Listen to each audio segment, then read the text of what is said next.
It's not a game, it's a rich thing. Ada banyak tempat di mana kalau video kita bisa masuk ke tempat-tempat tersebut, maka video kita bisa mendapatkan view. Tapi hanya ada 3 tempat utama di mana kalau video kita masuk ke 3 tempat tersebut, atau bahkan hanya salah satunya saja, video kita memiliki potensi untuk mendapatkan view yang tinggi. Nah, dan untuk bisa memasuki ketiga tempat tersebut, masing-masingnya memerlukan strategi yang berbeda-beda. Teman-teman kemungkinan udah tahu 3 tempat tersebut. Yang pertama adalah beranda YouTube, yang kedua adalah bagian rekomendasi video, dan yang ketiga adalah halaman penelusuran. 2 tempat yang bisa memberikan view paling besar adalah halaman beranda dan bagian rekomendasi video. Nah, pertanyaannya, seberapa sering teman-teman bisa masuk ke 3 tempat tersebut? Karena kalau masuknya cuma sesekali doang, maka view yang akan didapat tidak akan terlalu tinggi. Tapi kalau bisa sering masuk, potensi view yang bisa didapatkan oleh video teman-teman akan semakin tinggi. Oke, saya akan jelasin dulu dengan halaman penelusuran, karena halaman penelusuran ini adalah tempat terbaik untuk para YouTuber pemula. Dan memang kalau bisa masuk ke halaman penelusuran, apalagi kalau bisa mendapat peringkat yang cukup tinggi, maka sebuah channel baru atau channel yang masih sepi bisa lebih terekspos ke banyak viewer. Walaupun mungkin nggak sebanyak kayak di beranda atau di bagian rekomendasi video. Tapi saya akan bahas dulu halaman penelusuran, terus nanti saya akan lanjut untuk bahas strategi gimana caranya video kita bisa sering masuk ke bagian rekomendasi video, dan yang terakhir, gimana caranya video kita bisa sering muncul di beranda para viewer.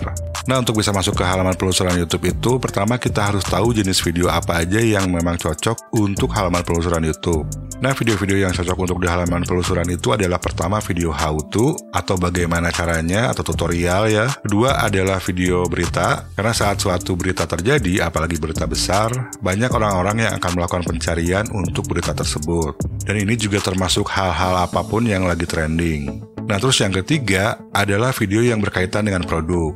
Tapi tentunya jenis video-video lain pun juga sering dicari di halaman penelusuran. Selama kata kunci dari video tersebut sering dicari oleh viewer, entah itu video artis, atau mungkin film, atau cover lagu, dan lain-lain. Nah, jadi langkah awal untuk bisa masuk ke halaman penelusuran itu adalah dengan melakukan riset kata kunci yang sesuai dengan target audiens channel kita. Dan kata kunci tersebut harus sering dicari viewer, tapi supaya memperbesar peluang kita untuk mendapatkan peringkat yang tinggi, kata kunci yang kita pilih itu harus memiliki level kompetisi yang cukup rendah. Karena percuma kalau video kita ada di peringkat yang bawah ya, viewer juga biasanya hanya melihat beberapa video di awal, dan kebanyakan viewer itu biasanya malas untuk scroll-scroll terus sampai ke bawah. Nah, untuk melakukan riset kata kunci, ada beberapa tools atau aplikasi yang bisa kita pakai, cuma yang paling saya suka adalah vidIQ. Nah, tapi di video ini saya nggak akan jelasin detail soal riset kata kunci, karena sebelumnya saya pernah bahas gimana cara melakukan riset kata kunci dengan menggunakan vidIQ. Nanti setelah nonton video ini, kalian bisa nonton video tersebut. Linknya akan saya pasang di deskripsi. Nah, selanjutnya kita bisa buat video dengan menggunakan kata kunci tersebut sebagai ide kontennya. Nah, dan yang lebih baik, untuk satu kata kunci itu kita bisa bikin beberapa video. Karena pertama gini, satu kata kunci itu misalnya aplikasi edit video. Aplikasi edit video itu kan banyak. Ada Premiere Pro, ada CapCut, ada Filmora, dan lain-lain. Nah, jadi dari satu kata kunci itu kita bisa bikin banyak video. Misalnya video pertama adalah aplikasi edit video Filmora, terus aplikasi edit video CapCut, dan lain-lain. Nah, setelah bikin videonya, kita harus melakukan optimasi metadata saat mengupload video tersebut. Metadata video YouTube itu pada dasarnya adalah judul video, deskripsi video, teks, kategori, dan info-info lainnya yang kita masukin saat kita upload video ke YouTube. Nah, tapi yang paling utama itu adalah title atau judul dan juga deskripsi. Nah, jadi saat mengoptimasi metadata itu, kata kunci yang kita gunakan harus ada di judul dan juga di deskripsi video. Nah, cuma yang sering saya lihat adalah banyak pemula yang melakukan keyword stuffing. Keyword stuffing itu adalah memasukkan kata kunci dan bahkan bisa banyak kata kunci ke deskripsi video. Ini kalau dibaca sama orang udah nggak karuan ya. Orang juga pusing ini apa gitu. Nah, sebetulnya kita nggak harus melakukan hal itu. Jadi saat nulis judul dan juga deskripsi video, kata kuncinya itu harus dimasukin senatural mungkin. Jadi orang yang bacanya pun enak. Dan kuncinya adalah relevan. Jadi kata kunci yang dipakai dan dimasukin di deskripsi dan juga judul harus relevan dengan isi videonya. Dan kalau di YouTube itu ada yang namanya personalisasi, artinya kalau saya mencari kata kunci aplikasi edit video, susunannya akan berbeda dengan teman saya yang juga mencari kata kunci tersebut. Karena algoritma YouTube itu melihat kebiasaan kita dalam menonton. Jadi kadang peringkatnya itu agak-agak sedikit beda ya. Mungkin video yang di akun saya ada di posisi pertama, pas di teman saya itu bisa ada di posisi kedua atau bahkan ketiga. Nah, untuk mengoptimasi deskripsi video, bagusnya kita nulis deskripsi itu jangan terlalu pendek, minimal 1 paragraf atau beberapa ratus kata. Akan lebih bagus juga kalau kita nulis sekitar 2 paragraf ya. Yang penting kita bisa memberikan informasi yang cukup untuk algoritma YouTube dan juga untuk viewer.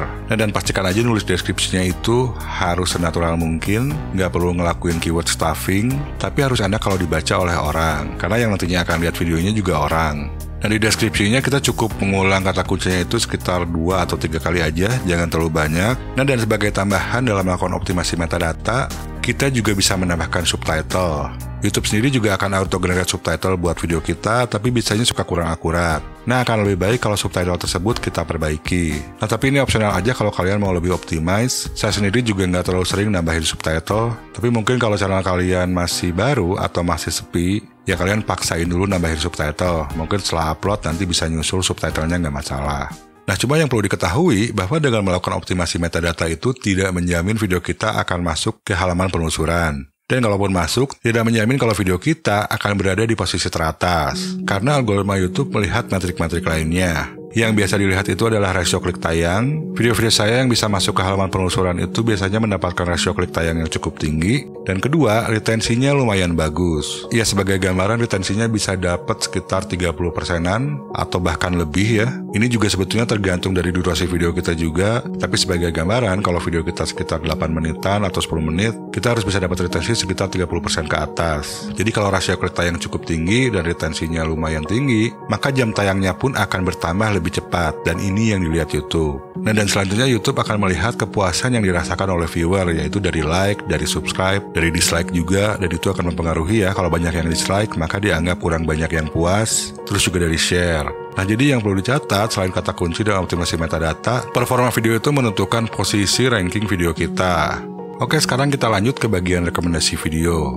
Nah, di rekomendasi video ini, sama seperti di halaman penelusuran, yaitu ada yang namanya personalisasi. Nah, untuk bisa masuk ke rekomendasi video ini ada 2 level. Level yang pertama adalah video-video kita direkomendasikan oleh video kita sendiri. Jadi misalnya viewer lagi nonton video kita yang judulnya A, terus di bagian rekomendasi bisa aja muncul video B dan C yang memang juga dari channel kita. Nah, kalau untuk level pertama ini caranya nggak terlalu susah, karena kita cukup bikin banyak video yang topiknya saling berkaitan. Nah, terus masing-masing videonya itu kita optimasi metadatanya. Kalau videonya memang saling berkaitan, maka metadatanya pun akan mirip.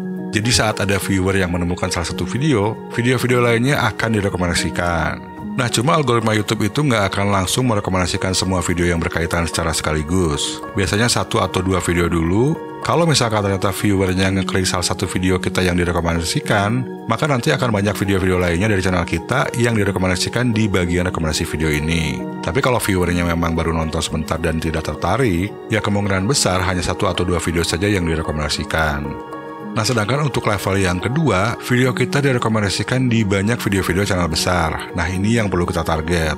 Nah, cuma untuk bisa direkomendasikan ke channel-channel besar, kita harus pakai topik di mana target audiens untuk topik tersebut cukup lebar. Kalau topiknya terlalu spesifik atau terlalu niche, biasanya akan tetap direkomendasikan kalau banyak video-video dari channel lain yang topiknya berkaitan. Tapi kalau video-video dari channel lainnya itu hanya sedikit, ya cakupannya juga nggak terlalu lebar ya. Mungkin viewer yang lihat pun juga cuma sedikit. Topik lebih lebar itu maksudnya gini. Contohnya kalau topik aplikasi edit video Filmora. Nah, untuk topik tersebut, target audiensnya adalah orang-orang yang ingin belajar edit video dan menggunakan Filmora. Atau memang mempertimbangkan untuk menggunakan Filmora. Nah, tapi kalau topik kayak gadget, misalnya iPhone 13, walaupun itu produk spesifik, tapi orang yang pengen tahu iPhone 13 itu ada banyak. Nah, jadi topik iPhone 13 ini bisa dibilang topik yang audiensnya cukup lebar. Nah, tapi ini bukan berarti kalian harus ganti topik channel. Jadi kalau channel kalian topiknya cukup spesifik, misalnya Microsoft Excel, kita bisa cari topik yang agak lebar tapi masih berhubungan dengan Microsoft Excel. Misalnya cara menghitung cicilan KPR, atau mungkin kalau mau lebih lebar lagi, misalnya cara cerdas menyusun anggaran rumah tangga. Jadi di situ kita nggak pakai kata kunci Microsoft Excel, tapi kita mentarget rumah tangga, mungkin bapak rumah tangga atau ibu rumah tangga yang memang ingin menyusun anggaran belanjanya dengan lebih baik. Nah, di videonya baru kita jelasin gimana caranya menyusun anggaran rumah tangga dengan menggunakan Microsoft Excel.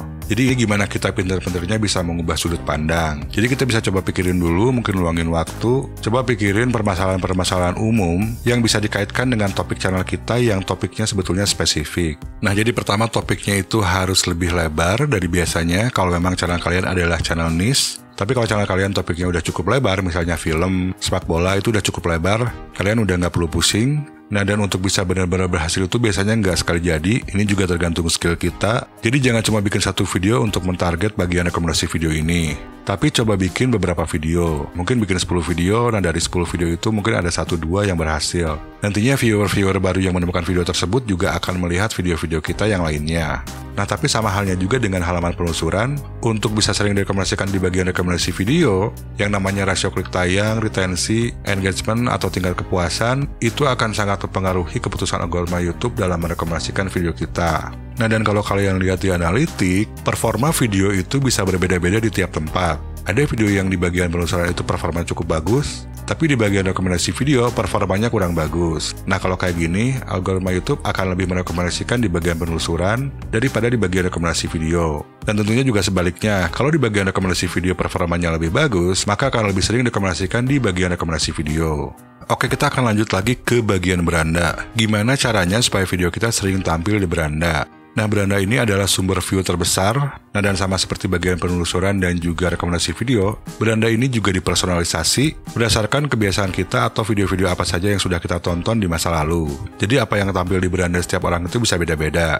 Nah, tapi kalau saya nggak terlalu khawatir soal di beranda, kalau misalkan dari bagian rekomendasi video dan juga bagian penelusuran, kita bisa terus mendapatkan viewer, maka video-video selanjutnya itu akan banyak direkomendasikan oleh YouTube ke beranda viewer-viewer tersebut. Jadi sangatlah penting untuk kita agar selalu membuat video untuk viewer-viewer yang sudah menemukan channel kita. Terutama untuk yang sudah subscribe ke channel kita, agar video-video baru yang kita upload bisa sering tampil di beranda mereka. Nah, dan dari pengalaman saya, kalau video kita bisa punya performa bagus di bagian rekomendasi video atau di bagian penelusuran, algoritma YouTube pun akan mencoba merekomendasikan video kita di beranda-beranda viewer-viewer baru. Nah, kalau performa videonya di beranda itu bagus, maka akan terus direkomendasikan di beranda. Tapi kalau performanya terus menurun, maka rekomendasinya akan dikurangi. Nah, jadi kita perlu cek juga di analitik performa hari ke harinya atau minggu per minggunya. Jadi kalau tiba-tiba view-nya mentok, berarti performanya itu menurun. Nah, dan ini penting, kalau lihat analitik itu jangan cuma melihat performa keseluruhan, tapi lihat performanya secara detail,